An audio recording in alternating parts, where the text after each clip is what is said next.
आ गया।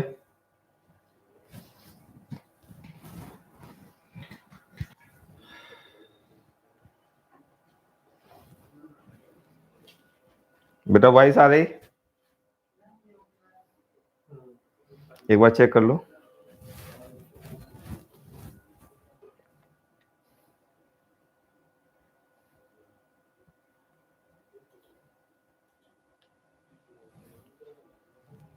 वॉइस आ रही?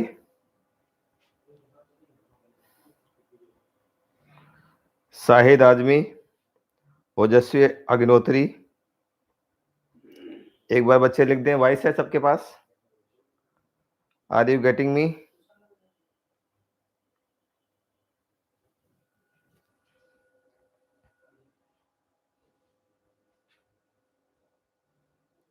आज हम लोग प्रोटोजोन से होने वाली डिजीज जिसमें मलेरिया और अमीबियासिस ये आती हैं, और साथ साथ में कॉमन कोल्ड कंप्लीट करेंगे। कल हम लोगों ने बैक्टीरिया से होने वाली डिजीज सारी बता दी थी। क्लियर?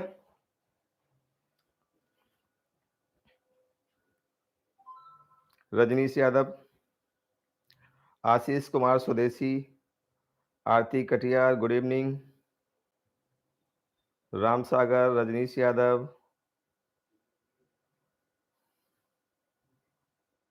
वीआईपी अंकित पांडे, अरे ये तो वीआईपी है। आशीष कुमार स्वदेशी, चलो अच्छा आंसर दो।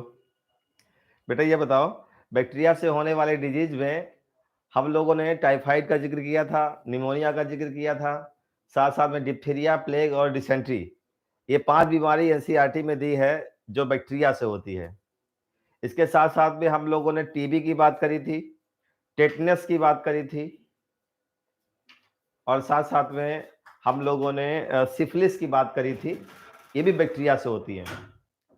जब टाइफाइड की बात करी थी, आंसर दो, तो टाइफाइड जिस बैक्टीरिया से हो रहा था उसका नाम था सैल्मोनेला टाइफाई। क्लियर? और सैल्मोनेला टाइफाई अगर हमारे शरीर में जाएगा तो कैसे जाएगा ये भी आपको आना चाहिए। मैंने आपको बताया था, जब भी कोई इंसान दूषित पानी या दूषित भोजन, कंटामिनेटेड फूड एंड वाटर का सेवन करता है तो ये पैथोजन जो सैल्मोनेला टाइफी है ये शरीर के अंदर चला जाता है और ये हमारी इंटेस्टाइन में रहता है। और जब ये इंटेस्टाइन में रहता है तो अपनी संख्या बढ़ाता है, मल्टीप्लाई होता है, और मल्टीप्लाई होके हमारे शरीर को तकलीफ देता है। जब शरीर को तकलीफ आती है तो इसको डिजीज सिम्टम कहते हैं, बीमारी के लक्षण। तो बीमारी के लक्षण में क्या होगा? अगर बेटा पैरासाइट हमारे इंटेस्टाइन में है तो इंटेस्टाइन से संबंधित प्रॉब्लम आएंगी, पॉटी सही तरीके से नहीं होगी, कॉन्स्टिपेशन हो जाएगा, पेट में दर्द रहेगा जिसको एब्डोमिनल पेन कहते हैं। अरे भाई, जब खाना सही तरीके से डाइजेस्ट नहीं होगा तो भूख भी नहीं लगेगी। तो मैंने 3 सिम्टम बताए थे। एक तो बताया था पेट में दर्द रहेगा, एब्डोमिनल पेन, एनोरेक्सिया मतलब भूख नहीं लगेगी, और साथ साथ में कॉन्स्टिपेशन हो जाएगा। अगर इस बीमारी का इलाज नहीं कराया गया तो मैंने बोला था कि आंतों में, इंटेस्टाइन में परफोरेशन हो जाता है, छेद हो जाता है, और ऐसे में हमारी मृत्यु भी हो जाती है। तो ये बीमारी अगर इलाज सही समय पे नहीं कराया गया तो फैटल है, जानलेवा है। इसके साथ साथ मैंने एक इसका सिम्टम बताया था, हाई ग्रेड फीवर, 39 से 40 डिग्री फीवर रहेगा, और वो भी सस्टेन्ड, लगातार, ये नहीं कि आया उतरा, ऐसा नहीं है। सस्टेन्ड फीवर रहेगा 39 टू 40 डिग्री सेल्सियस। इसके साथ साथ में हेडेक भी होगा, वीकनेस भी होगी, ये सिम्टम भी होंगे। लेकिन 2 सिम्टम आपको याद रखने हैं, एक इंटेस्टाइन का परफोरेशन, दूसरा है बॉडी का टेम्परेचर 39 से 40 डिग्री।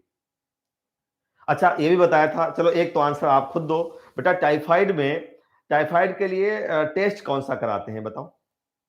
रमेश वर्मा, सोनू प्रजापति, रजनीश यादव, आंसर दो, कौन सा टेस्ट करते हैं टाइफाइड? यस, रजनीश यादव का आंसर आ गया, वाइडल टेस्ट। जो विडाल टेस्ट होता है ये टाइफाइड के लिए होता है। अगर विडाल टेस्ट पॉजिटिव आया तो हम डॉक्टर के पास जाके इलाज करवाते हैं, दवा लेते हैं, और ये बीमारी ठीक हो जाती है। फिर मैंने बताया था कि एक ऐसी कुक जो टाइफाइड को फैला रही थी, हमारे भारत की तो नहीं थी, विदेश में एक प्रोफेशनल कुक थी, मैरी मेलन, जो टाइफाइड बीमारी से संबंधित है, और ये टाइफाइड करियर थी। जिस घर में खाना बनाती थी वहां टाइफाइड फैला देती थी। कई सारे लोग, मोर देन 20 लोग मारे गए इस महिला की वजह से। ये कहीं ना कहीं खाना बनाने में, खाना परोसने में गंदगी करती थी, साफ सफाई नहीं रखती थी, और ये टाइफाइड बैक्टीरिया को फैला रही थी। इसी वजह से इसको टाइफाइड मैरी भी कहते हैं। तो ये सारी चीजें हमने टाइफाइड की बताई थी। और मैंने बताया था कि बेटा कोई भी बीमारी जब हम पढ़ेंगे तो हमारे पास कुछ पॉइंट होंगे। पहला पॉइंट होगा कि इसका कॉजेटिव एजेंट कौन है, किस पैथोजन की वजह से ये बीमारी हो रही है, तो नाम पैथोजन का आना चाहिए। दूसरा पॉइंट है कि ये पैथोजन हमारे शरीर में आया कैसे, मतलब मोड ऑफ ट्रांसमिशन क्या इसका है। तीसरा, अगर ये हमारे शरीर में आया तो कहां रहेगा जाके, कहां पर ये, इसका साइट ऑफ इन्फेक्शन क्या है। तो अगर टाइफाइड वाला बैक्टीरिया है तो हमारे इंटेस्टाइन में रहेगा, लेकिन हमेशा इंटेस्टाइन में ही नहीं, जब ये इंटेस्टाइन में रहता है और अपनी संख्या बढ़ाता है तो ये इंटेस्टाइन के थ्रू ब्लड में भी आ जाता है, इंटेस्टाइन से निकल के ब्लड में आएगा, और अगर ये ब्लड में आ गया तो ये और जगह भी जा सकता है। क्लियर। इसके साथ साथ में हमने अगला पॉइंट बताया था कि बेटा अगर हमारे शरीर में आ गया, अब इसने अपनी संख्या बढ़ाई, तो हमारे शरीर को तकलीफ कौन कौन सी होंगी, सिम्टम, डिजीज सिम्टम्स क्या होंगे। तो अगला पॉइंट है डिजीज सिम्टम। अगर डिजीज सिम्टम आपके पास आ गए तो आप डॉक्टर के पास जाएंगे, डॉक्टर कुछ जांचें लिखेगा। तो अगला पॉइंट है डायग्नोसिस क्या है इसकी, डायग्नोस्टिक टेस्ट क्या इसका है। और अगर डायग्नोसिस में कंफर्म हो गया कि टाइफाइड है तो फिर अगला पॉइंट है ट्रीटमेंट, और इसका ट्रीटमेंट उपलब्ध है। लेकिन अगर कोई समय से ट्रीटमेंट नहीं लेता है तो ये बीमारी फैटल है, जान भी ले सकती है। क्लियर। ये सारी चीजें हम लोगों ने टाइफाइड की करी थी। इसके साथ साथ में हमने निमोनिया की बात करी थी। बेटा निमोनिया जिस बैक्टीरिया से होती है, कौन सा था, स्ट्रेप्टोकाकस निमोनियाई और हीमोफिलस इन्फ्लुएंजाई, ये दो बैक्टीरिया थे। अब ये बैक्टीरिया हमारे शरीर में कैसे आते हैं, मैंने बताया था, जब भी कोई इन्फेक्टेड पर्सन, पीड़ित मनुष्य जो बीमारी से पीड़ित है, अगर आपके सामने छींक देता है, आपके सामने खांसता है, या उस इंसान के द्वारा इस्तेमाल करी गई किसी वस्तु का आप इस्तेमाल करते हैं, जैसे मान लो मुझे निमोनिया है और मेरा मोबाइल अगर कोई इस्तेमाल करता है, तो बेटा मेरे मोबाइल में बैक्टीरिया हो सकता है, क्योंकि अगर हम छींकेंगे, खांसेंगे, तो पैथोजन निकल के बाहर आता है, और मान लो हमारे हाथ में आ गया, तो हम जिस चीज को हाथ से इस्तेमाल करते हैं, मान लो मोबाइल को इस्तेमाल करते हैं, तो ये बैक्टीरिया मोबाइल में भी आ जाएगा, और इस तरीके से किसी हेल्दी मनुष्य के शरीर में जा सकता है, अगर कोई हेल्दी मनुष्य हमारा मोबाइल इस्तेमाल करता है। तो अगर निमोनिया की बात आती है तो आप कहेंगे ड्रॉपलेट इन्फेक्शन से फैलता है ये। क्लियर। और ये बैक्टीरिया शरीर में कहां पे हमला करता है, बेटा ये हमारे लंग्स में हमला करता है। ये लंग्स में जाके लंग्स के एल्वोलाई में पैथोलॉजी डेवलप करता है, लंग्स के एल्वोलाई में फ्लूइड का डिपोजिशन कर देता है। और मैंने आपको कल बताया था कि बेटा अगर एल्वोलाई में पानी आ गया, एल्वोलाई में फ्लूइड आ गया, तो एल्वोलाई जो काम कर रहे थे वो नहीं कर पाएंगे। एल्वोलाई का काम था एक्सचेंज ऑफ गैसेस करना, O2 को शरीर को देना, CO2 को शरीर से लेके बाहर निकालना। अगर फ्लूइड आ गया तो CO2 और O2 का डिफ्यूजन नहीं हो पाएगा, O2 शरीर को नहीं मिल पाएगी, जिस वजह से O2 का सैचुरेशन कम हो जाएगा। और बेटा अगर O2 का सैचुरेशन कम हुआ तो तकलीफ होने लगती है। इसका एक सिम्टम याद रखना, निमोनिया में हमारे लिप्स और नेल ब्लूइश हो जाते हैं, ग्रे से ब्लूइश रंग के हो जाते हैं। क्यों? क्योंकि ऑक्सीजन डाउन हो रही है। साथ साथ में खांसी आएगी, बुखार आएगा, ठंड लगेगी, ये सिम्टम होते हैं। लेकिन इसका एक सिम्टम जो कुछ जरूरी है बेटा, एक तो लंग में पैथोलॉजी डेवलप करेगा, दूसरा है नेल और लिप्स ब्लूइश हो जाएंगे। इसका इलाज है, ट्रीटमेंट कराते हैं, ठीक हो जाती है बीमारी। साथ साथ में हमने डिप्थेरिया और डिसेंट्री और प्लेग की बात करी थी। बताओ आप सभी में बेटा ब्लैक डेथ, जो ब्लैक डेथ है किस बीमारी को कहते हैं, आंसर दो। ब्लैक डेथ किस बीमारी को कहते हैं? शिखा, रमेश वर्मा, सोनू प्रजापति, आरती, टेल मी, ब्लैक डेथ किस बीमारी को कहते हैं? प्लेग। यस, प्लेग जो है इसको ब्लैक डेथ कहते हैं। प्लेग भी बैक्टीरियल डिजीज है, और जिस बैक्टीरिया से होती है उसका नाम है अर्सीनिया पेस्टिस। लेकिन ध्यान देना, अर्सीनिया पेस्टिस हमारे शरीर में दूषित पानी, दूषित भोजन से नहीं आता है। ये बैक्टीरिया एक फ्लाई है जीनोप्सिल्ला जीनस की, वो फ्लाई रैट से हमारे शरीर में लाती है। तो जिनोसिल्ला जीनस नाम की एक फ्लाई कैरियर की तरह काम करती है, जो अर्सिनिया पेस्टिस नामक बैक्टीरिया को रैट की बॉडी से इंसान के शरीर में लाती है।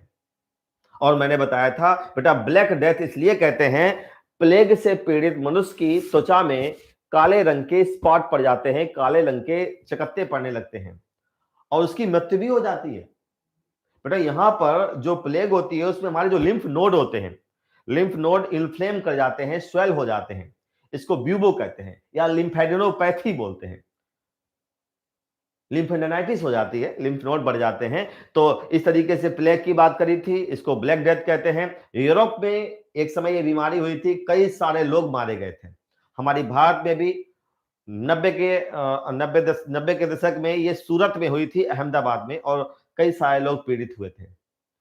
तो कहीं ना कहीं प्लेग बैक्टीरिया से होती है। आपको एनसीईआरटी में नाम नहीं लिखा है बैक्टीरिया का, आपको याद रखना है अर्सिनिया पेस्टिस इसका पैथोजन है। साथ साथ में डिप्थीरिया और डिसेंट्री, मैंने डिसेंट्री के लिए बोला था बेटा, डिसेंट्री बैक्टीरिया से भी होती है, डिसेंट्री प्रोटोजोन से भी होती है। अगर पूछा जाए बैक्टीरियल डिसेंट्री तो बैक्टीरिया होगा सीजेला, क्लियर, इसको सीजेलोसिस भी कहते हैं। Bacterial dysentery is also called shigellosis, क्योंकि पैथोजन इसका सीजेला है। साथ साथ में हमने डिप्थीरिया की बात करी थी। डिप्थीरिया जिस पैथोजन से होती है उसका नाम है कोराइनी बैक्टीरियम डिप्थेरी, और इसमें थ्रोट में इंफेक्शन हो जाता है। सिर्फ इनके पैथोजन को जानना है। इस तरीके से हम लोगों ने बैक्टीरिया से होने वाले डिजीज कल कंप्लीट की थी। आज हम लोग बेटा इसी में आगे एक बीमारी है कॉमन कोल्ड, इसको कंप्लीट करते हैं, फिर मलेरिया पे आते हैं। देखो बेटा, हमारे पास में टाइफाइड कंप्लीट हो गया था, और जब हम लोग एनसीईआरटी की लाइन देखेंगे तो थोड़ा थोड़ा इनके बारे में बताएंगे। देखो बेटा, हमारे पास में नेक्स्ट डिजीज है वायरस से होने वाली बीमारी, और जो वायरस से होने वाली बीमारी है इसमें नाम दिया है कॉमन कोल्ड।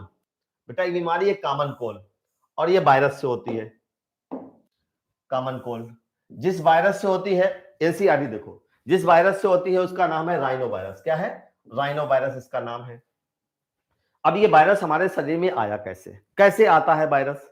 तो बेटा सिंपली, अगर आपके अगल बगल में किसी को जुकाम होता है तो देखा होगा जिस बच्चे को जुकाम है उसके अगल बगल में कोई बैठा है तो उसको होने के चांस होते हैं। इसका मतलब अगर कोई कॉमन कोल्ड से पीड़ित है तो उसका जो नेजल स्वैब होता है, जो नाक बहती है, नाक से जो पानी निकलता है, उसमें वायरस हो सकता है। जब वो छींकता है, जब वो खांसता है, तो वायरस जो छींक की बूंदे हैं उनके रास्ते से आ जाता है। और अगर कोई लड़का कॉमन कोल्ड से पीड़ित है तो उसके द्वारा इस्तेमाल करी गई कोई भी चीज, चाहे मोबाइल हो, चाहे पेन हो, चाहे तौलिया हो, चाहे हैंकी हो, चाहे उसके कपड़े हो, चाहे उसका बिस्तर हो, उसमें कॉमन कोल्ड वाला वायरस हो सकता है। अगर कोई स्वस्थ मनुष्य उस बच्चे की चीज इस्तेमाल करता है तो ये वायरस उस पर हमला कर देता है, उसके शरीर में प्रवेश कर जाता है।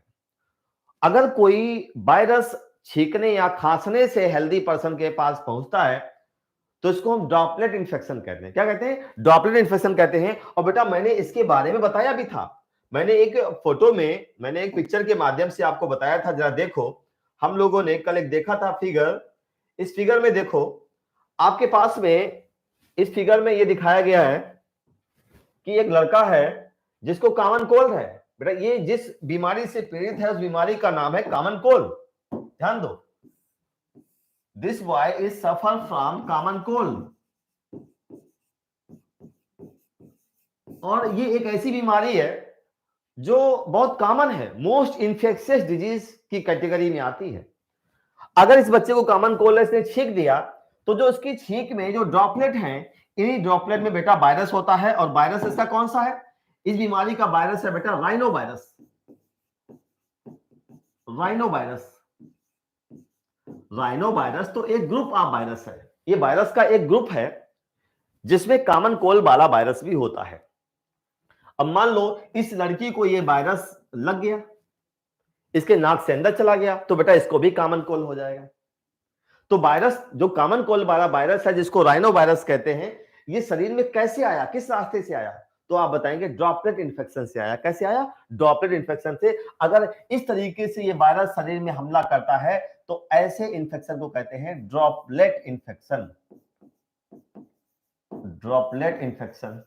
चलो अच्छा, अब बेटा अगर ये वायरस आ गया और हर मोस्ट कॉमनली इस पृथ्वी पर रहने वाले हर इंसान में ये वायरस एक आध बार तो हमला करता ही है।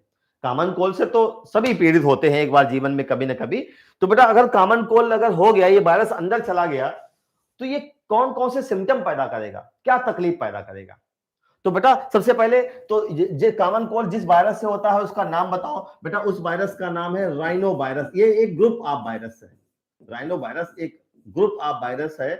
ये राइनो वायरस की कैटेगरी में कुछ वायरस होते हैं जो कॉमन कोल्ड काज करते हैं। साथ साथ में बेटा इसका पैथोजन कौन है? Rhino virus. अच्छा, ये जो पैथोजन है हमारे शरीर में कहां पे रहेगा, इसका साइट ऑफ इन्फेक्शन क्या है? तो आपको बता दें, निमोनिया वाला गया था फेफड़े में, बेटा ये कभी लंग्स में नहीं जाता है, ये हमारा हमेशा अपर रेस्पिरेटरी पैसेज में ही रहता है। तो याद रखना, इसका जो साइट ऑफ इन्फेक्शन है कहां पे ये रहेगा, तो आपको बता दें साइट ऑफ इन्फेक्शन देखो यहां पे, साइट ऑफ इन्फेक्शन, और बेटा ये इंपॉर्टेंट है, ये upper respiratory passage, upper respiratory passage. ये फेफड़े में कभी, फेफड़े को कभी नुकसान नहीं पहुंचाता है। जो आपका रेस्पिरेटरी पैसेज है इसमें ऊपरी हिस्से में ही ये प्रॉब्लम पैदा करता है। अपर रेस्पिरेटरी पैसेज जो होते हैं यहीं पे रहकर तकलीफ पैदा करता है। और मान लो ये अपर रेस्पिरेटरी पैसेज में आ गया, वहां पे नुकसान पहुंचा रहा है, तो शरीर में कौन कौन से सिम्टम आएंगे, कौन कौन सी तकलीफ आएगी? तो बेटा ये तकलीफ आपको बताने की आवश्यकता नहीं है। कॉमन कोल्ड से तो सभी पीड़ित होते हैं कभी ना कभी। तो कॉमन कोल्ड में क्या होगा, नाक बंद हो जाएगी या नाक बहेगी। भाई नाक बहने लगती है, रनिंग नोज हो जाती है, साथ साथ में नोज में कंजेशन भी हो जाता है जिसको बंद होना कहते हैं, खांसी भी होगी, सर दर्द भी करेगा, टायर्डनेस थकान होती है, यही तो सारे सिम्टम होते हैं। तो ये सिम्टम मैं ना भी बताऊं तो काम चलेगा, फिर भी लिखते हैं बेटा डिजीज सिम्टम क्या होंगे, चलो लिख देते हैं यहाँ पे डिजीज सिम्टम। इस बीमारी के लक्षण क्या क्या है जरा देखो, डिजीज सिम्टम्स। जो बेटा डिजीज सिम्टम्स होते हैं इसमें क्या होगा, रनिंग नोज मतलब नाक बहेगी, रनिंग नोज। अगला सिम्टम क्या होगा, मैं ना भी बोलूं तब भी आप बता सकते हैं, कंजेशन, नाक बंद हो जाएगी, कंजेशन, कंजेशन होगा। साथ साथ में क्या होगा, कफ भी हो सकता है, खांसी आ सकती है, साथ साथ में गले की आवाज जो होती है, गला की आवाज मोटी हो सकती है, हॉर्सनेस हो सकती है। यही सारे सिम्टम है। जब आप एनसीईआरटी पढ़ेंगे तो हर चीज यही मिलेगी बेटा, रनिंग नोज, कंजेशन हो जाएगा, कफ हो जाएगा, हॉर्सनेस, बेटा हॉर्सनेस हो जाएगी, और साथ साथ में सोर थ्रोट, गले में दर्द भी होगा, सोर थ्रोट, और साथ साथ में थकान भी होगी। यही सारे डिजीज सिम्टम कॉमन कोल्ड में आपको मिलेंगे। अगर कोई कॉमन कोल्ड से पीड़ित है, अगर किसी को जुकाम हो गया है, कॉमन कोल्ड हो गया है, राइनो वायरस शरीर के अंदर चला गया है, तो कौन कौन सी तकलीफ आपको मिलेंगी? बेटा आपके सामने ये तकलीफ लिखी हुई है, ये तकलीफ आपको मिलेगी। अच्छा, अब डिजीज सिम्टम आ गए। अगर आप डॉक्टर के पास जाते हैं तो डॉक्टर को जैसे ही चीजें बताते हैं डॉक्टर समझ जाता है कॉमन कोल्ड है। मान लो आपको बहुत तकलीफ हो गई, तब तो वो दवाई दे देता है कि चलो तकलीफ तो ना हो, सिम्टम के आधार पे हम ट्रीटमेंट कर देते हैं। लेकिन अगर इस बीमारी का ट्रीटमेंट ना भी लिया जाए तब भी ये वायरस 3 से 7 दिन में हमारे शरीर को छोड़ के चला जाता है और हम अपने आप ठीक हो जाते हैं। तो याद रखना ये बीमारी आसानी से ठीक भी हो जाती है। और बेटा जो राइनो वायरस है, राइनो वायरस, इसी कैटेगरी में कोरोना वायरस भी आता है। कोरोना वायरस का भी तो यही हाल है, कोरोना वायरस के भी तो यही सिम्टम है, यही सब सिम्टम हमें कोरोना वायरस से मिलते हैं। लेकिन कोरोना वायरस का एक रूप है डेल्टा, वो बेटा हमारे लंग्स के एल्वोलाई को डैमेज करता है। लंग्स के एल्वोलाई में निमोनिया काज करता है, फेफड़े में निमोनिया काज करता है, जिस वजह से सांस लेने में दिक्कत होती है, बॉडी में ऑक्सीजन सैचुरेशन कम होता है, जिस वजह से वो फैटल है, जानलेवा है। लेकिन कुछ सिम्टम आपको ऐसे ही मिलते हैं वहां पर भी। क्लियर? तो ये कॉमन कोल्ड के बारे में जितनी चीजें थी हम लोगों ने यहाँ पे देखी। बेटा साथ साथ में इस बीमारी का ट्रीटमेंट की बात आए तो ट्रीटमेंट हम सिम्टोमेटिक करते हैं, सिम्टम के आधार पे हम दवाइयां देते हैं। लेकिन अगर इस बीमारी का इलाज ना कराया जाए तो अपने आप ठीक हो जाते हैं। 3 to 7 डेज में लिख देते हैं, 3 to 7 डेज में ये वायरस शरीर को छोड़ देता है। Virus 3 to 7 days. In 3 to 7 days, 3 to 7 days, virus left the body. ठीक है, virus left the body, body को छोड़ देता है और हम स्वस्थ हो जाते हैं, ठीक हो जाते हैं. अगर दवाई की आवश्यकता पड़ती है तो डॉक्टर सिम्टम के आधार पर दवाई दे देता है. तो कॉमन, अच्छा ये मोस्ट इन्फेक्शियस डिजीज है. लिखा जाता है कि कॉमन कोल्ड जो है most infectious disease in human being. Most infectious disease in human, मानव जीवन में बहुत ही ज्यादा इन्फेक्शियस डिजीज है. अगर एक इंसान को हुआ तो अगल बगल में धीरे धीरे सबको फैला देता है. Most infectious disease. क्या बेटा ये क्लियर है? ये जो कॉमन कोल्ड है, कॉमन कोल्ड ड्रॉपलेट इन्फेक्शन से फैलता है. देखो इस लड़के को कॉमन कोल्ड था, छींक दिया, इस लड़की के पास पहुंच गया. अब अगर ये वायरस इसके अंदर चला गया तो अपर रेस्पिरेटरी पैसेज में रहेगा, सांस की ऊपरी नली में रह के इसको नुकसान पहुंचाता है. अगर शरीर के अंदर पहुंच गया, कौन कौन से सिम्टम आएंगे, मैंने सारे सिम्टम्स लिखे हैं. ट्रीटमेंट क्या है? सिम्टम के आधार पर ट्रीटमेंट है. ये वायरस 3 से 7 दिन में शरीर को छोड़ देता है और हम स्वस्थ हो जाते हैं. हमारा इम्यून सिस्टम, हमारी बॉडी का जो प्रोटेक्ट करने वाला सिस्टम है, ये इस बीमारी को खत्म कर देता है, इस वायरस को मार के फेंक देता है और हम स्वस्थ हो जाते हैं, हम ठीक हो जाते हैं. इस तरीके से बेटा कॉमन कोल्ड जो वायरस से होने वाली बीमारी थी उसको हमने कंप्लीट किया. इसका एक स्क्रीनशॉट आप ले सकते हैं, इसका स्क्रीनशॉट ले लो. फिर हम लोग आते हैं बेटा मलेरिया की तरफ. सारे बच्चे अलर्ट हो जाएं. हम लोग शुरू करते हैं. मलेरिया एक ऐसी बीमारी जो मानव जाति को बहुत लंबे समय से परेशान करती हुई आ रही है. नेक्स्ट डिजीज हम लोग पढ़ने जा रहे हैं मलेरिया.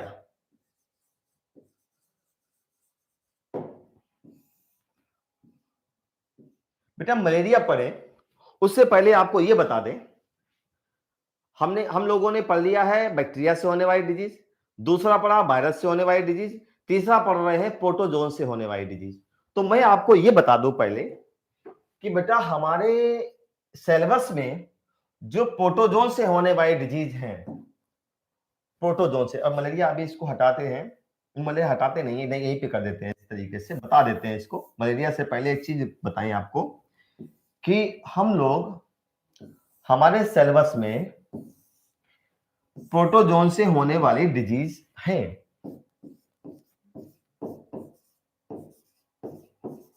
जो प्रोटोजोन्स हैं ये भी हमारे शरीर में डिजीज काज करते हैं.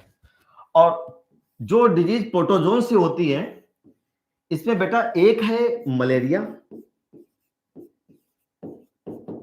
और दूसरी है अमीबियासिस. ये ध्यान दो, अमीबियासिस दो बीमारी हमारे सिलेबस में है जो प्रोटोजोन से होती है. और आप जब हम प्रोटोजोन पढ़ते हैं तो याद करो, जब हम लोगों ने प्रोटिस्टा पढ़ा था तो प्रोटिस्टा में एक ग्रुप था प्रोटोजोन और प्रोटोजोन में एक क्लास था स्पोरोजोन. जो स्पोरोजोन होते हैं उसी में आता है प्लाज्मोडियम जिससे मलेरिया होता है, उसी में आता है एंटामीबा हिस्टोलिटिका जिससे अमीबियासिस होता है. तो याद रखना मलेरिया एक बीमारी है जो प्रोटोजोन से होती है, अमीबियासिस एक बीमारी है जो प्रोटोजोन से होती है. तो यही बता दें हम लोग मलेरिया और अमीबियासिस ये दोनों आज कंप्लीट करते हैं. देखते हैं क्या है बेटा. अगर मलेरिया की बात करें, चलो अगर हम लोग मलेरिया की बात करें तो सबसे पहले आपको बता दें एनसीईआरटी कहती है कि बेटा इस बीमारी से मानव बहुत लंबे समय से परेशान है. ये बीमारी इंसान को परेशान करती चली आ रही है और आज भी जो ट्रॉपिकल एरिया है इस पृथ्वी पर, वहां पर मलेरिया रेनी सीजन में लोगों को परेशान करता है और कई सारी मृत्यु भी होती है इस बीमारी से. तो आज इसके बारे में हम लोग चर्चा करेंगे. बेटा मलेरिया एक ऐसी बीमारी है जो प्रोटोजोन पैरासाइट से होती है. एक ऐसा पैरासाइट जो प्रोटोजोन को बिलोंग करता है, उसका नाम बेटा है प्लाज्मोडियम. क्या नाम है?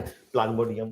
तो आपको बता दें मलेरिया का जो कॉजेटिव एजेंट है, सबसे पहला पॉइंट है कॉजेटिव एजेंट. ये बीमारी कौन काज करता है? तो इसका कॉजेटिव एजेंट कौन है? प्लाज्मोडियम।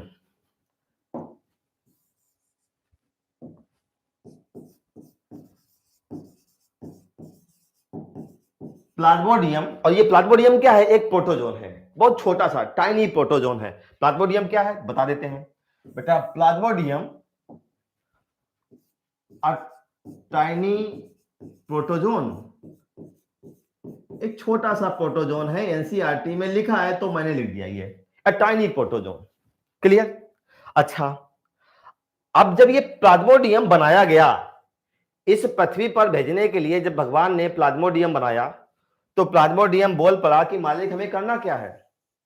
तो मालिक ने कहा कि आपको इंसान के अंदर जाना है और इंसान को परेशान करना है। तो प्लाज्मोडियम बोला कि मालिक इंसान तो बहुत शक्तिशाली है, इंसान इस अर्थ का सबसे बेहतरीन एनिमल है, इसके अंदर कैसे जा पाएंगे? अगर हम जाने का प्रयास करेंगे तो इंसान रोक देगा, हमें जाने नहीं देगा। तो भगवान भी शांत हो गए, भगवान सोचते रहे। तो भगवान ने कहा चलो तुम्हारा रास्ता ढूंढ देते हैं।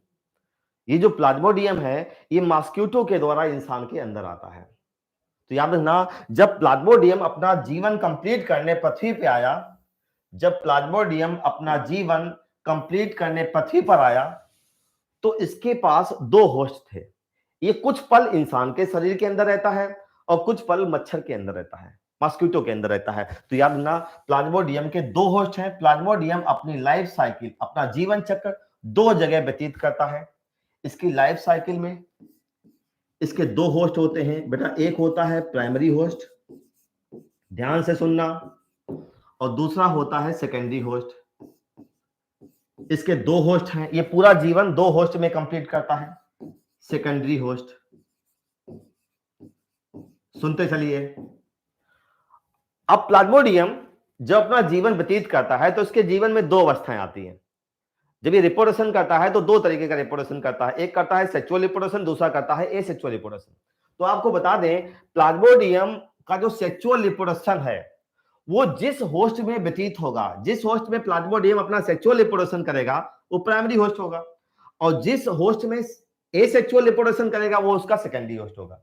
तो बता दें, जो इसका जो इंसान है, जो बेटा ह्यूमन बीइंग है, ह्यूमन बीइंग के अंदर प्लाज्मोडियम एसेक्सुअल रिप्रोडक्शन करता है। इस वजह से विज्ञान ह्यूमन को सेकेंडरी होस्ट मानती है।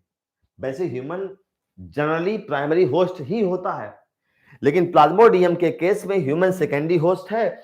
और जो बेटा मॉस्क्यूटो है, और मॉस्क्यूटो की एक वैरायटी है एनोफिलीज, मॉस्क्यूटो की एक नस्ल है एनोफिलीज, वहीं पे प्लाज्मोडियम रहता है। तो जिस मच्छर में रहता है, अभी बताएंगे बेटा, मॉस्क्यूटो इसका प्राइमरी होस्ट है। क्यों प्राइमरी होस्ट है? क्योंकि प्लाज्मोडियम का जो सेक्सुअल रिप्रोडक्शन है, जो सेक्सुअल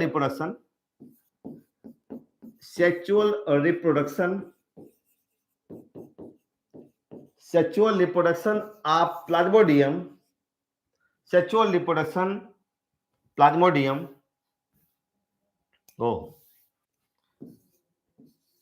सेक्सुअल, यहां सेक्सुअल ऐसे कंप्लीट लिख देते हैं।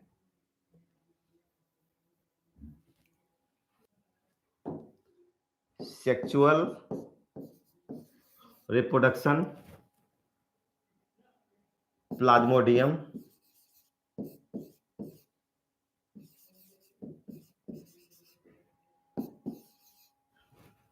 Does here. तो याद रखना, प्लाज्मोडियम जो है अपना सेक्सुअल रिप्रोडक्शन मॉस्क्यूटो के अंदर करता है, और प्लाज्मोडियम का जो एसेक्सुअल रिप्रोडक्शन है वो इंसान के अंदर होता है। ठीक है, इस वजह से इंसान सेकेंडरी होस्ट है। तो सेकेंडरी होस्ट क्यों इंसान है?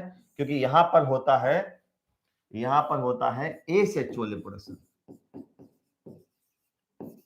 कभी आपसे पूछा जाए, ये एनसीईआरटी में नहीं लिखा है, एनसीईआरटी में ये लिखा हुआ है कि प्लाज्मोडियम के जीवन में दो होस्ट इस्तेमाल होते हैं।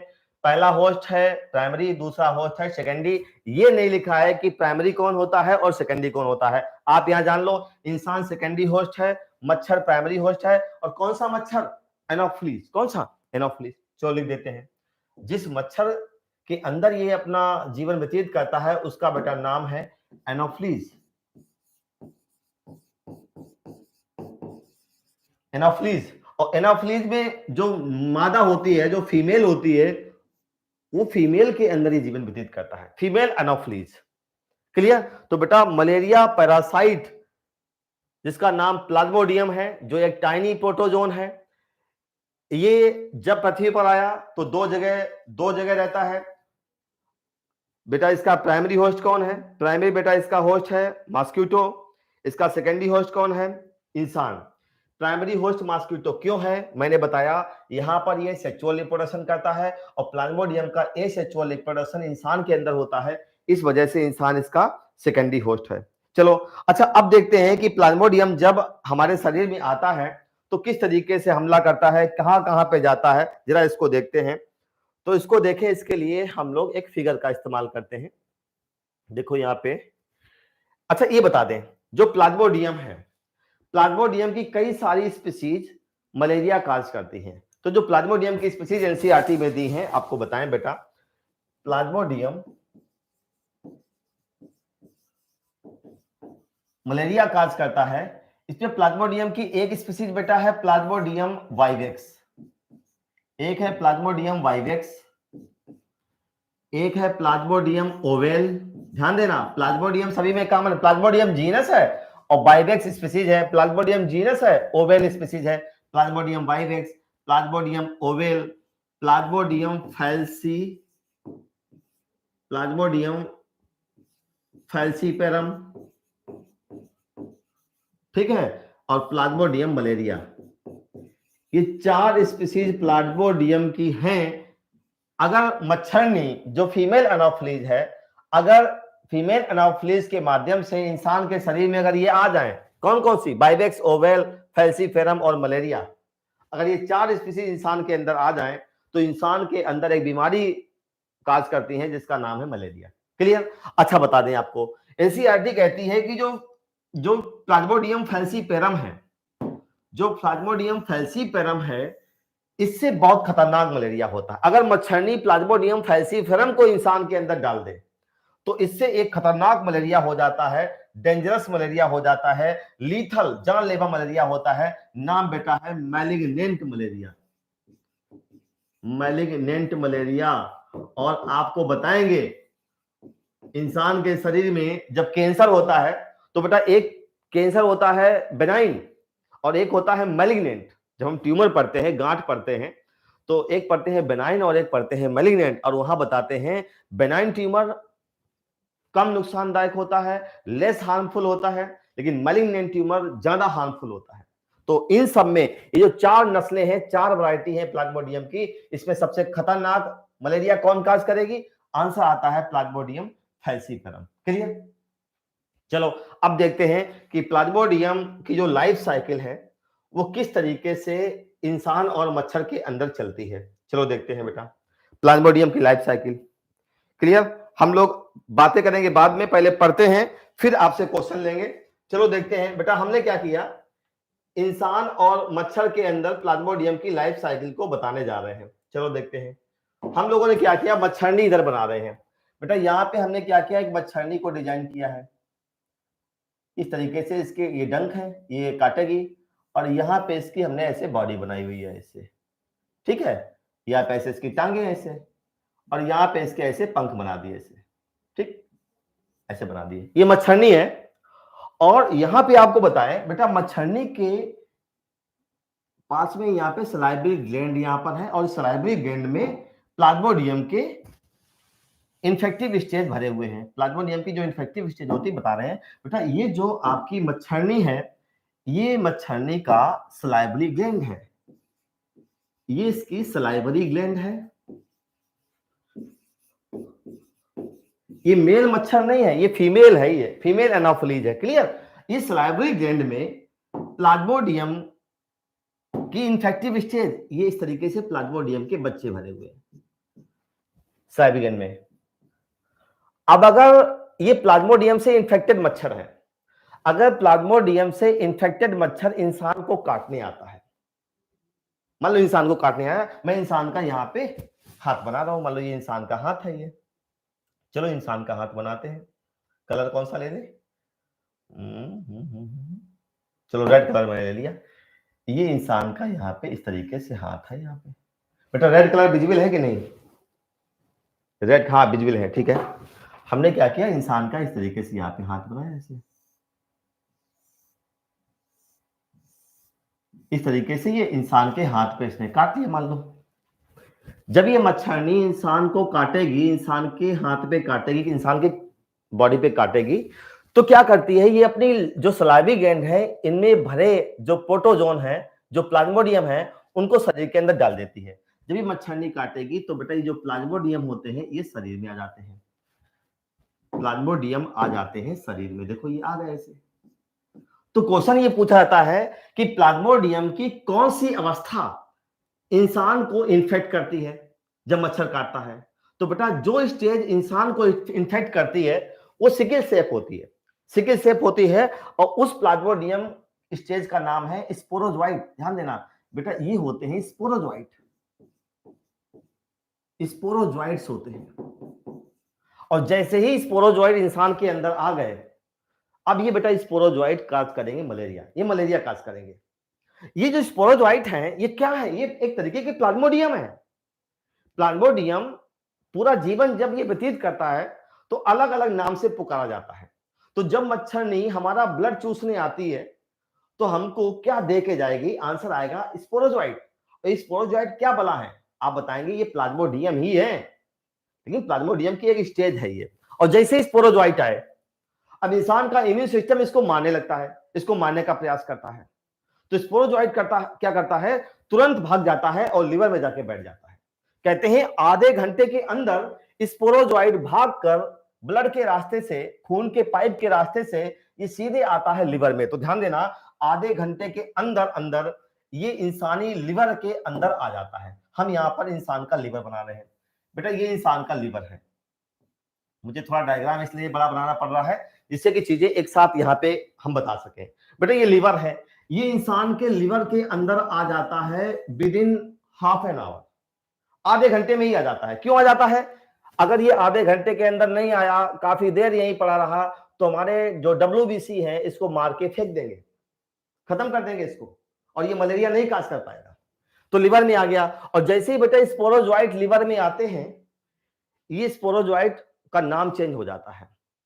स्पोरोजोइट जो होते हैं इनका नाम हो जाता है बेटा साइजोंट। क्या हो जाता है? साइजोंट। चलो हम देखते हैं बेटा अब क्या है जो स्पोरोजोइट है। चलो इसको लिवर को हम लोग कर देते हैं, कलर चेंज कर देते हैं, गुलाबी नहीं रखते हैं, इसको कर देते हैं थोड़ा अलग कलर से।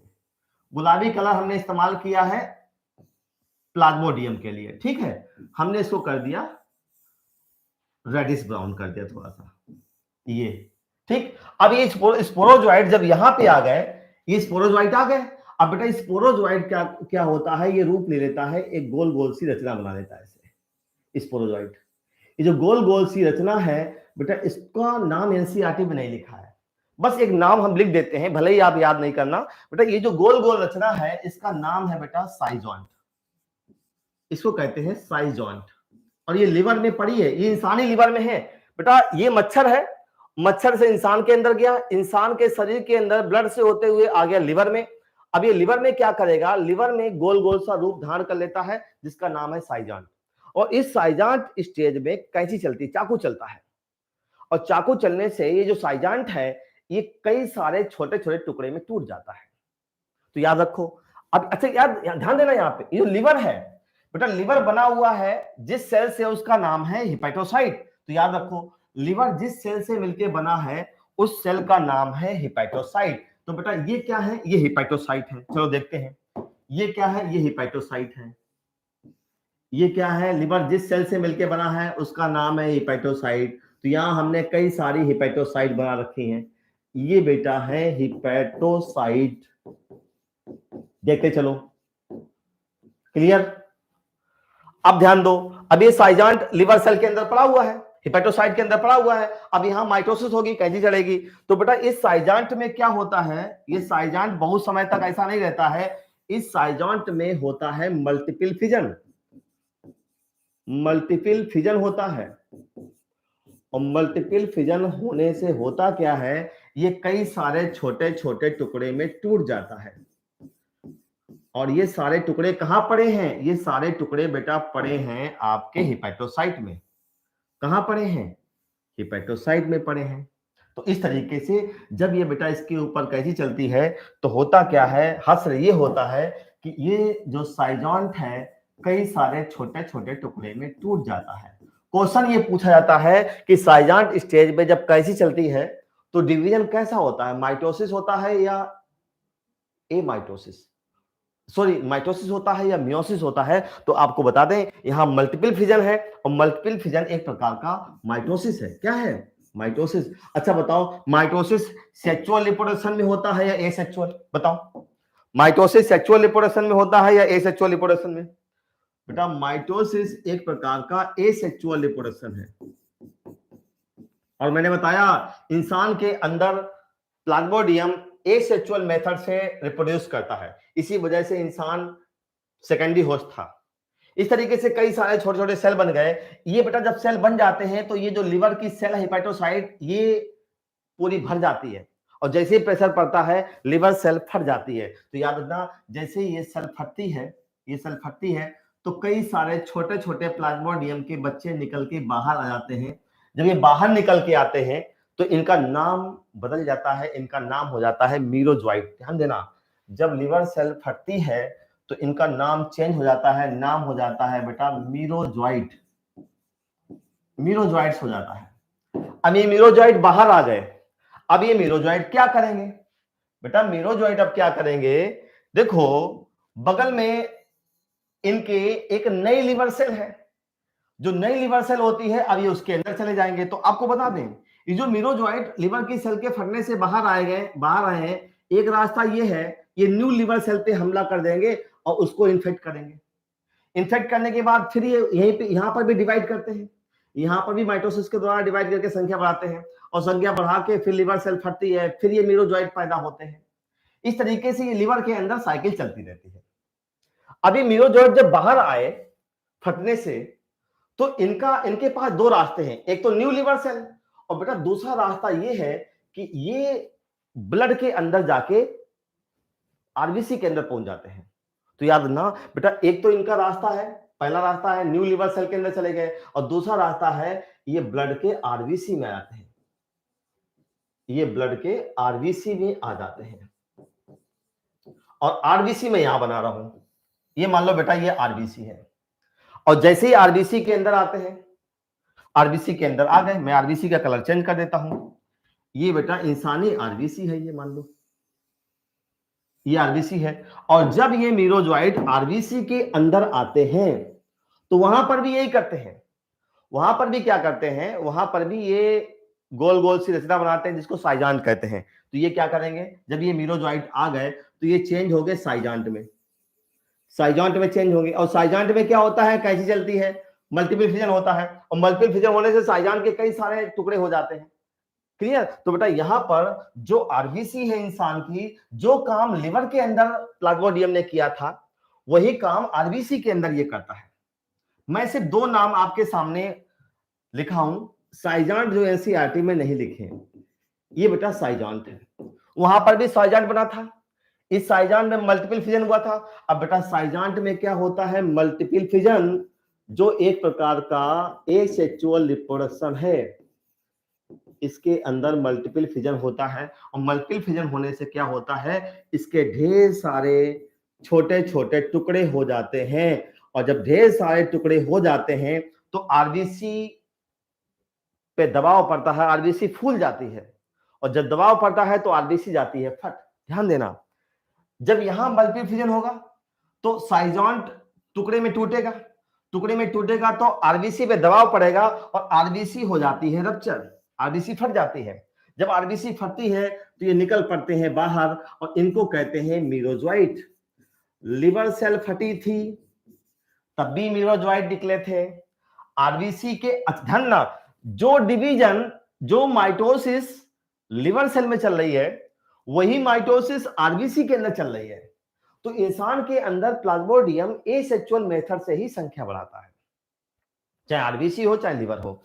अब मीरोजॉइट निकल आए, अब बेटा ये मीरोजॉइट क्या करेंगे, ये मीरोजॉइट, अच्छा ध्यान देना, जब आरबीसी फटती है तो यहां पे एनसीईआरटी कहती है कि इस आरबीसी के अंदर एक जहरीला पदार्थ भी रहता है। जब आरबीसी फटती है तो एक जहरीला पदार्थ भी निकल के बाहर आता है। इस आरबीसी के अंदर एक टॉक्सिक केमिकल भी पड़ा होता है बेटा। इस टॉक्सिक केमिकल का नाम है हीमोज्वाइन। एक्चुअली आरबीसी के अंदर हीमोग्लोबिन रहता है। जब ये प्लाज्मोडियम इसके अंदर मल्टीप्लाई करता है, इसके अंदर माइटोसिस से अपनी संख्या बढ़ाता है, तो संख्या बढ़ाने के दौरान ये हीमोग्लोबिन को कंज्यूम करता है और हीमोग्लोबिन से ही बना हुआ एक जहरीला पदार्थ आरबीसी के फटने से बाहर आता है। तो याद रखना, जैसे ही हीमोज्वाइन बाहर आया और साथ साथ में मीरोज्वाइट बाहर आए, तो कहते हैं ये हीमोज्वाइन जब बाहर आता है आरबीसी के फटने से, तो इंसान के शरीर में तकलीफ पैदा होती है। ये एक जहरीला पदार्थ है। इंसान को बहुत तेज ठंड लग के फीवर आता है। तो मलेरिया में एक सिम्टम होता है, ठंड लग के बुखार आता है। तो ठंड लग के बुखार आने के लिए जिम्मेदार कौन है? जिम्मेदार बेटा हीमोज्वाइन है। तो यही लिख देते हैं, आरबीसी के फटने से जो हीमोज्वाइन निकलता है, यही हीमोज्वाइन रिस्पांसिबल होता है चिल एंड फीवर के लिए। चिल एंड फीवर के लिए ये मलेरिया का सिम्टम है। मलेरियल सिम्टम, मलेरिया बीमारी में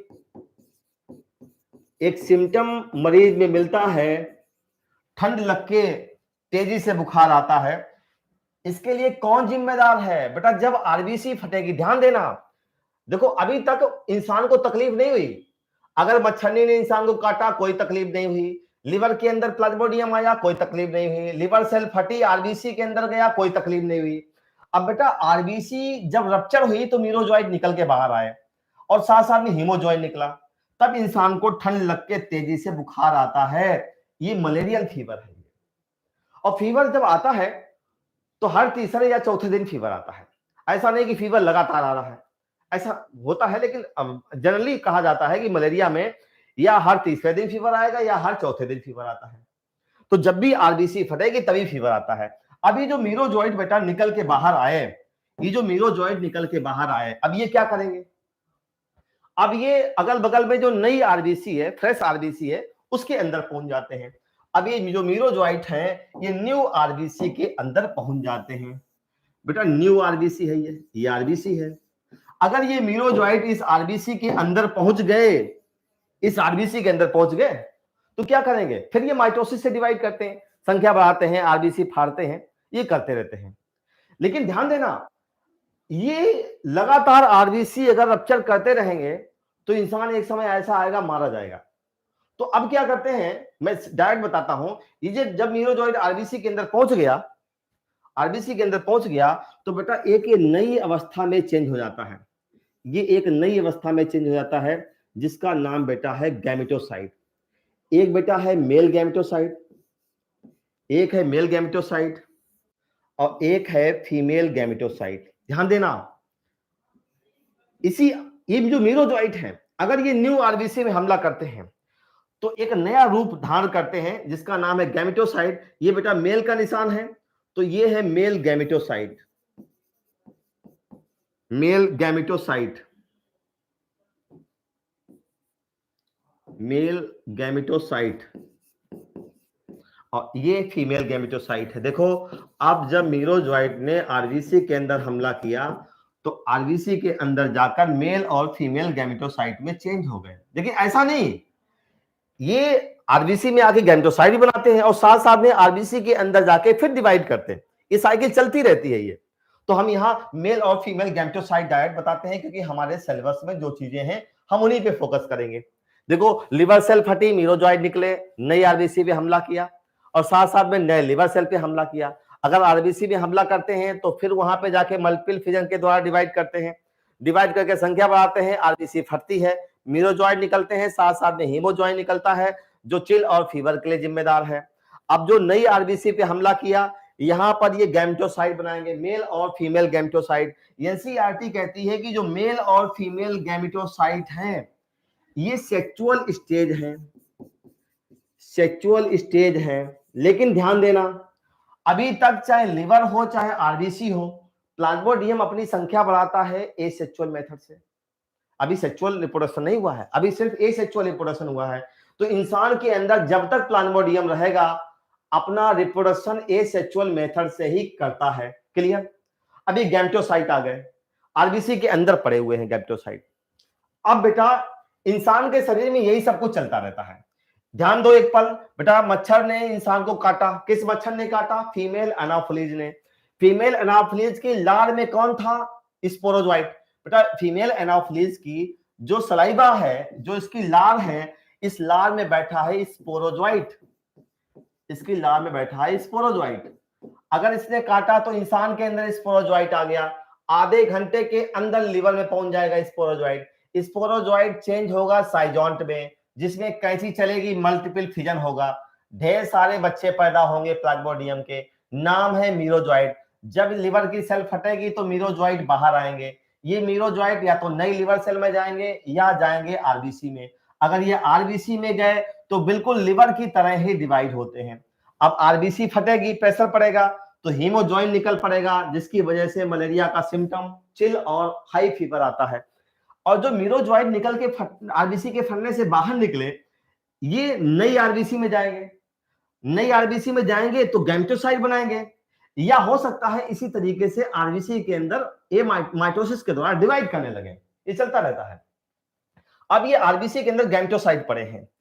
अब अगर कोई इंसान मलेरिया से पीड़ित है, अब ये इंसान मलेरिया से पीड़ित है, इस मरीज को ठंड लग के बुखार आएगा, तकलीफ होगी, ठीक है। अब अगर कोई फीमेल एनाफिलीज नाम का मच्छर किसी मलेरिया से पीड़ित व्यक्ति का ब्लड चूसती है, तो पता क्या है, अब मान लो ये इंसान मलेरिया से पीड़ित हो चुका है, अब इंसान का ब्लड अगर मच्छरनी लेने आई, यही वाली मच्छरनी मान लो ब्लड लेने आई, तो क्या ले जाएगी? क्वेश्चन पूछा जाता है कि मच्छरनी जब इंसान को काटती है, मलेरिया से पीड़ित इंसान को काटती है, तो कौन सी स्टेज मच्छरनी के अंदर जाती है? ये जो गैमेटोसाइट है ना, ये गैमेटोसाइट, मेल और फीमेल गैमेटोसाइट, यही गैमेटोसाइट ले जाती है मच्छरनी, जब मच्छरनी मलेरिया से पीड़ित व्यक्ति का ब्लड लेने आती है। क्लियर? तो मच्छरनी के लिए इन्फेक्टिव स्टेज कौन है? गैमेटोसाइट। मच्छरनी क्या ले गई इंसान के ब्लड से? गैमेटोसाइट्स ले गई। और मच्छरनी ने इंसान को दिया क्या? स्पोरोजोइट। ये दो क्वेश्चन बन सकते हैं। लिसन मी, गैमेटोसाइट इंसान के ब्लड से मच्छरनी ले जाती है। ये गैमेटोसाइट क्या बना है? प्लाज्मोडियम की ही अवस्थाएं हैं। और मच्छरनी ने हमें क्या दिया? स्पोरोजोइट। क्लियर? अब जब ये गैमेटोसाइट मच्छरनी ले जाती है तो एक चीज पूछी जाती है कि मच्छरनी इंसान का ब्लड लेने क्यों आई, क्यों इसकी जरूरत है? तो बता दें बेटा, मच्छरनी, हमारे ब्लड में कैल्शियम होता है और कैल्शियम मच्छरनी के ओवल्यूशन में हेल्प करता है। मच्छरनी जब रिप्रोडक्शन करता है तो कैल्शियम की आवश्यकता पड़ती है, कैल्शियम की तलाश में ये इंसान का ब्लड लेने आती है। क्लियर? तो ये गैमेटोसाइट भी साथ में ले गई। देखिए ध्यान देना, अगर हमें मलेरिया नहीं है और एनाफिलीज काटने आती है तो हमारे ब्लड से कुछ नहीं ले जाएगी, अरे खाना पीना ले जाएगी, लेकिन गैमेटोसाइट नहीं ले जाएगी। गैमेटोसाइट उसी के ब्लड में मिलेंगे जिसको मलेरिया है। अब ध्यान दो, अब बेटा मच्छरनी के अंदर अगर गैमेटोसाइट पहुंच गए तो क्या करेंगे? देखो ये जो गैमेटोसाइट हैं, थोड़ा सा मुझे फिगर इसको बड़ा करना पड़ेगा मच्छरनी का। देखो यही मच्छरनी है, ये क्या ले गई? गैमेटोसाइट ले गई। अब ध्यान दो, जो मच्छरनी है जब ये गैमेटोसाइट ले जाती है तो मच्छरनी यहां से चूसेगी, खून को चूसेगी और गैमेटोसाइट ले जाएगी। तो जो मच्छरनी का गट है, ये मान लो मच्छरनी गट है, ये मच्छरनी की है गट। इस गट में स्पोरोजोइट गैमेटोसाइट आते हैं। कौन आते हैं? गैमेटोसाइट। क्योंकि मच्छरनी क्या ले गई? गैमेटोसाइट। बेटा एक गैमेटोसाइट होता है मेल और एक होता है गैमेटोसाइट फीमेल। क्लियर? भाई मेल और फीमेल गैमेटोसाइट ही तो होते हैं। आपसे कोई क्वेश्चन पूछे, जब मच्छरनी इंसान का ब्लड चूसती है, अगर गैमेटोसाइट अंदर गए तो क्या गैमेटोसाइट डाइजेस्ट नहीं होते हैं? याद रखना, मनुष्य के खून में प्रेजेंट हर चीज डाइजेस्ट हो जाती है मच्छरनी के शरीर में, सिर्फ गैमेटोसाइट डाइजेस्ट नहीं होते हैं। और जैसे ही मेल और फीमेल गैमेटोसाइट अंदर गए, इस बेटा मेल गैमेटोसाइट से बनता है स्पर्म और फीमेल गैमेटोसाइट से बनता है ओवम। और स्पर्म और ओवम दोनों फ्यूज हो जाते हैं और फ्यूज होने के फलस्वरूप बनता है जाइगोट। याद रखना, स्पर्म और ओवम का फ्यूजन, स्पर्म और ओवम का फ्यूजन फर्टिलाइजेशन कहलाता है। क्या कहलाता है? फर्टिलाइजेशन। ध्यान देना बेटा, गैमेटोसाइट से, फीमेल गैमेटोसाइट से बनता है ओवम, मेल गैमेटोसाइट से बनता है स्पर्म। और ये स्पर्म और ओवम बनाए किसने? गैमेटोसाइट ने। ये गैमेटोसाइट है ये। ये मेल गैमेटोसाइट है, ये फीमेल गैमेटोसाइट है। तो यहां लिख देते हैं, ये बेटा गैमेटोसाइट मेल वाला है, ये गैमेटोसाइट मेल वाला है और ये फीमेल वाला है। इनसे क्या बने? स्पर्म और अंडे। कहां बने? गट में। एनाफिलीज फीमेल के गट में बनेगी और इसी से स्पर्म और ओवम बने, इनका फर्टिलाइजेशन हुआ। तो पूछा जाता है कि फर्टिलाइजेशन, प्लाज्मोडियम का फर्टिलाइजेशन मच्छर के अंदर होता है या मनुष्य के अंदर होता है? बेटा मच्छर के अंदर होता है। और मच्छर में भी कहां पे? गट में। कहां पे होता है? गट में। तो गट वो स्थान है जहां पर फर्टिलाइजेशन होता है प्लाज्मोडियम का। और बेटा फर्टिलाइजेशन सेक्सुअल रिप्रोडक्शन में आता है या एसेक्सुअल रिप्रोडक्शन में? फर्टिलाइजेशन सेक्सुअल रिप्रोडक्शन में आता है। इस तरीके से सेक्सुअल रिप्रोडक्शन एनाफिलीज का, प्लाज्मोडियम का चलता है मच्छरनी के अंदर। इसी वजह से मच्छरनी प्लाज्मोडियम की प्राइमरी होस्ट है। अभी जो जाइगोट होते हैं, ये जाइगोट क्या करते हैं? ये जाइगोट आगे चल के ये जाइगोट जो होते हैं, ये गट की दीवार को चीर करके बाहर आते हैं और सलाइवरी ग्लैंड में आकर भर जाते हैं। लेकिन जब ये जाइगोट सलाइवरी ग्लैंड में आके भरते हैं तो ये कन्वर्ट हो जाते हैं स्पोरोजोइट में। ज्यादा हम नहीं बताएंगे क्योंकि हमारे सिलेबस में नहीं है। यही जाइगोट आगे चल के स्पोरोजोइट में चेंज होते हैं, स्पोरोजोइट्स में चेंज होते हैं और अंत में आके ये लार वाले जो ग्लैंड है, सलाइवरी ग्लैंड है, इनमें आके भर जाते हैं। जब ये सलाइवरी ग्लैंड में आके भर जाते हैं तो इनका नाम क्या है? इनका नाम बेटा है स्पोरोजोइट। जरा इस वाले फिगर का स्क्रीनशॉट बेटा लो, पहले इस फिगर का स्क्रीनशॉट लो क्योंकि हमको फिर ये छोटा करना पड़ेगा। देखो मच्छरनी ने जब हमारा ब्लड लिया तो ये गैमेटोसाइट ले गई। क्या ले गई? गैमेटोसाइट। देखो थोड़ा सा इसको और छोटा कर लेते हैं। जब मच्छरनी इंसान का ब्लड चूसती है तो गैमेटोसाइट ले जाती है। ये गैमेटोसाइट आ गए गट में। इस गट में गैमेटोसाइट से बन गए गैमेट, स्पर्म और ओवम। इनका फ्यूजन हुआ, मतलब फर्टिलाइजेशन। फर्टिलाइजेशन मच्छरनी के गट में हुआ। जब जाइगोट बनता है तो यही जाइगोट स्पोरोजोइट में चेंज होकर लार वाली ग्लैंड में आके भर जाता है। अब ये मच्छरनी के अंदर स्पोरोजोइट पड़े हुए हैं। अगर यही मच्छरनी किसी स्वस्थ मनुष्य को काटती है तो स्पोरोजोइट दे देती है। इस तरीके से पूरी लाइफ साइकिल, जरा एक पल देखो बेटा, पूरी लाइफ साइकिल आपके सामने है। इसको हम समराइज कर देते हैं, ध्यान देना। पूरी लाइफ साइकिल यहाँ पे हमारे सामने बनी हुई है। हम सिर्फ क्या करेंगे, इसको सिर्फ ऐसे समराइज करेंगे। इस फिगर को हमने इनलार्ज कर दिया था। एक पल जो बच्चे स्क्रीनशॉट नहीं ले पाए हो, पहले इतनी चीज का स्क्रीनशॉट लें, पहले इतनी चीज का स्क्रीनशॉट लें जिससे ये मच्छरनी के अंदर वाला फिगर पूरा क्लियर हो। ये टेक स्क्रीनशॉट। आगे देखते हैं। अब हम लोग इसको अपने अकॉर्डिंग करते हैं जिससे एक ही पेज में सब आ जाए, पूरी लाइफ साइकिल प्लाज्मोडियम की एक ही पेज में आ जाए। बेटा हमारे पास जो पेज है इसी में पूरा इसका लाइफ साइकिल रखा हुआ है। इसकी लाइफ साइकिल में जो फीवर और चिल है वो भी इसी में आ जाए। देखो यहां पे आ गया। हम लोगों ने क्या देखा बेटा, मच्छरनी जब इंसान का ब्लड लेती है तो स्पोरोजोइट दे देती है। देखते चलो, जब स्पोरोजोइट देती है तो आधे घंटे के अंदर स्पोरोजोइट आ जाता है लिवर में। अब ये लिवर की सेल जो हिपेटोसाइट है, इसके अंदर स्पोरोजोइट आकर साइजॉन्ट में चेंज होता है। साइजॉन्ट में माइटोसिस होगी, ढेर सारे सेल बनेंगे जिनको मीरोजोइट कहेंगे। अभी जब लिवर सेल भर जाएगी तो लिवर सेल फटेगी, मीरोजोइट निकल के बाहर आएंगे। जब मीरोजोइट बाहर निकल के आते हैं तो क्या करेंगे? ये दो जगह जाते हैं, या तो फ्रेश लिवर सेल में जाएंगे या आरबीसी में जाएंगे। अगर ये आरबीसी के अंदर गए तो आरबीसी के अंदर लिवर की तरह ही माइटोसिस के द्वारा डिवाइड करेंगे। जी माइटोसिस के द्वारा डिवाइड करेंगे तो लिवर के अंदर ढेर सारे मीरोजोइट पैदा होंगे। अब ये जो आरबीसी है ढेर सारे मीरोजोइट से भरी होगी तो ये फूल जाएगी, प्रेशर पड़ेगा, आरबीसी फट जाएगी। अगर आरबीसी फटती है तो मीरोजोइट निकल के बाहर आते हैं। लेकिन साथ साथ में बेटा हीमोजोइन भी निकलता है और ये हीमोजोइन टॉक्सिक होता है। जो मलेरियल सिम्टम जैसे चिल और फीवर, तेज से ठंड लग के बुखार आता है, इसके लिए हीमोजोइन जिम्मेदार है। और आपको बता दें बेटा, फीवर लगातार नहीं आता है, फीवर 3 या 4 डेज के बाद आता है। ठीक है, जो रिपीटिशन है फीवर का, जो रिकरेंस है, फीवर का जो रिकरेंस है, रिपीटिशन है, वो 3 या 4 दिन बाद होता है। हर तीसरे या हर चौथे दिन फीवर आता है, लगातार फीवर नहीं आता है। जबकि टाइफाइड में क्या था, सस्टेन्ड फीवर था। यहाँ पे फीवर हर तीसरे या चौथे दिन आता है। क्लियर? किस वजह से आता है? हीमोजॉइन की वजह से आता है। अब ध्यान दो, अगर ये मीरोजॉइट आरबीसी के फटने से बाहर आए तो बेटा नई आरबीसी में चले गए। अगर नई आरबीसी में गए तो यहां इन्होंने बना ली गैमेटोसाइट। गैमेटोसाइट सेक्सुअल स्टेज है जो इंसान के आरबीसी के अंदर बन जाती है।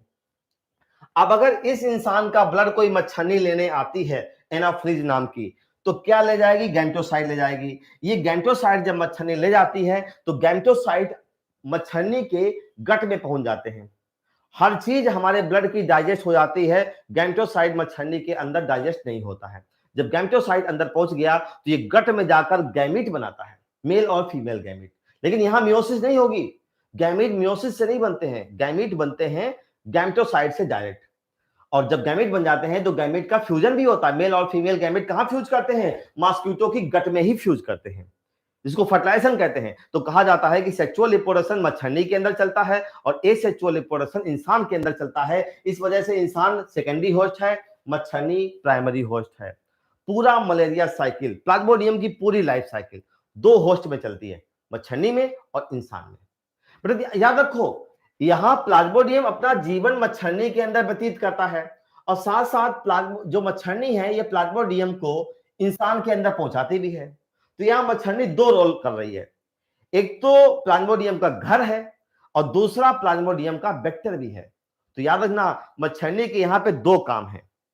प्लाज्मोडियम खुद अपना जीवन भी व्यतीत कर रहा है और साथ साथ में प्लाज्मोडियम को इंसान के अंदर पहुंचा भी रहा है। तो इसको कहते हैं हम लोग वेक्टर होस्ट कहते हैं। याद रखना, जो मच्छरनी है ये प्लाज्मोडियम की वेक्टर होस्ट है। Anopheles mosquito is a vector host, ये वेक्टर होस्ट है प्लाज्मोडियम का। क्लियर? और कौन मच्छर है? मच्छरनी मतलब एनोफ्लीज। कौन है? एनोफ्लीज। याद रखना, प्लाज्मोडियम की जितनी वैरायटी हैं सभी को एनोफ्लीज ही इंसान के अंदर पहुंचाती है। इस तरीके से बेटा पूरा कंप्लीट हो गया है। बताओ, अब हम अब आपस में बात कर सकते हैं। बेटा मलेरिया पैरासाइट जिसको प्लाज्मोडियम कहते हैं, ये क्लियर है कि नहीं है? बताओ अजय, पगले हो? वेक्टर क्वांटिटी, यहां ये वेक्टर अलग है, ये वाहक है। ये Anopheles is a vector of Plasmodium. बेटा याद रखना, जो प्लाज्मोडियम की लाइफ साइकिल है ये हम लोगों ने देखा दो होस्ट में पूरी होती है, इंसान और मॉस्किटो। अब यहां से हम क्वेश्चन लेते हैं, आपको आंसर देने हैं। बेटा यहां से आपको क्वेश्चन ले रहे हैं, बताओ जब प्लाज्मोडियम फीमेल मॉस्किटो इंसान को बाइट करती है, इंसान का ब्लड लेने आती है, तो इंसान का ब्लड क्यों लेती है? पहली चीज तो ये, इंसान के ब्लड की आवश्यकता क्यों पड़ती है मच्छर को? बताओ, फीमेल एनाफ्लीज को इंसान के ब्लड की आवश्यकता क्यों पड़ती है? बताओ पहले।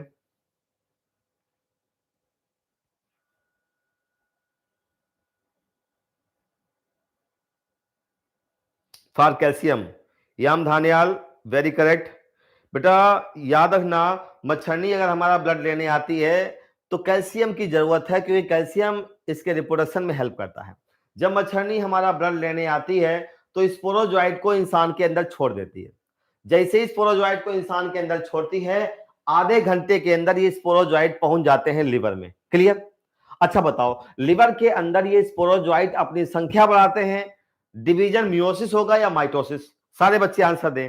बेटा लिवर के अंदर माइटोसिस से डिवाइड करता है या मियोसिस से? राणा रणवीर सिंह, रमेश वर्मा, शिखा, ज्योति चौरसिया, सोनू प्रजापति आंसर दो। माइटोसिस से, यस।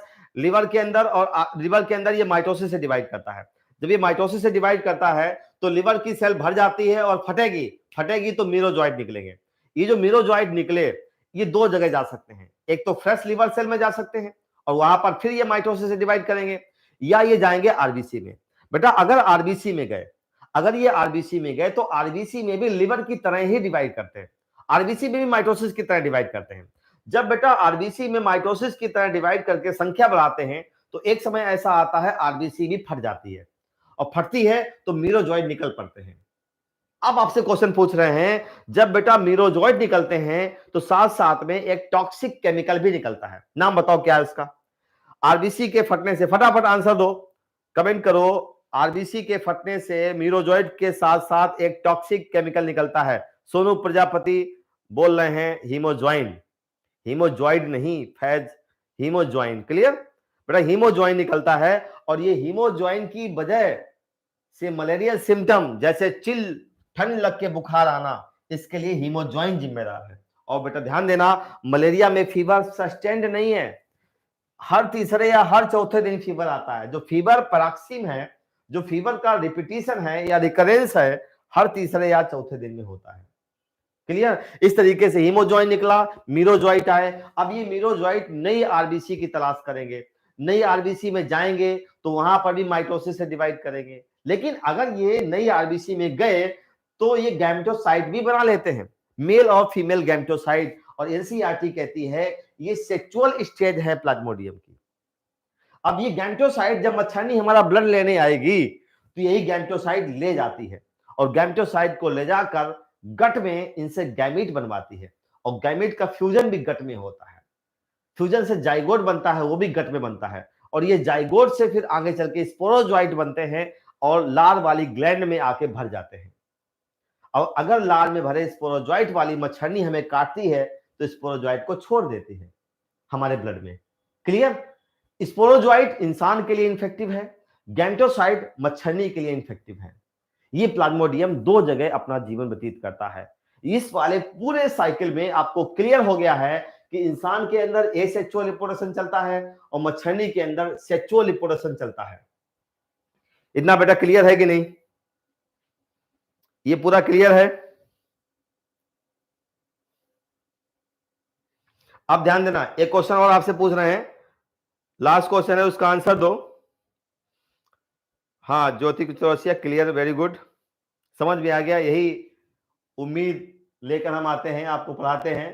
बेटा ये बताओ, आपने प्लाज्मोडियम की 4 स्पीसीज पढ़ी हैं, बाइवेक्स, मलेरिया, ओवेल और फैल्सीफेरम। बताओ इनमें सबसे खतरनाक मलेरिया किस वैरायटी से होता है, किस स्पीसीज से सबसे खतरनाक मलेरिया होता है? बताओ, सारे बच्चे आंसर दे दें। और ये लास्ट क्वेश्चन है। ये दानियाल का आंसर सबसे पहले आया है फैल्सीफेरम।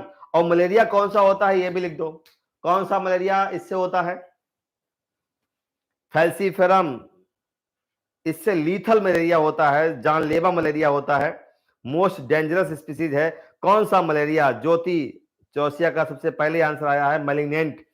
और बेटा इससे मैलिग्नेंट मलेरिया होता है, जान ले लेता है। इस तरीके से पूरा मलेरिया पैरासाइट जिसको प्लाज्मोडियम कहते हैं ये कंप्लीट किया हम लोगों ने। आज कॉमन कोल्ड भी कंप्लीट किया। इस तरीके से हर 1 घंटे हम लोग आते हैं और धीरे धीरे चीजें 12th वाली एनसीईआरटी की करेंगे। जितने बच्चे साथ रहते हैं वो इस चैप्टर को कंप्लीट करते चलें। फाइनली हम एक पेपर यहाँ पे आपके समक्ष रखेंगे और कोशिश करना उससे सारे क्वेश्चन आपको करने हैं। ठीक है, आज की क्लास यहीं पे, अगले दिन हम आगे की बीमारियां पढ़ेंगे। ठीक, bye bye, good night all of you.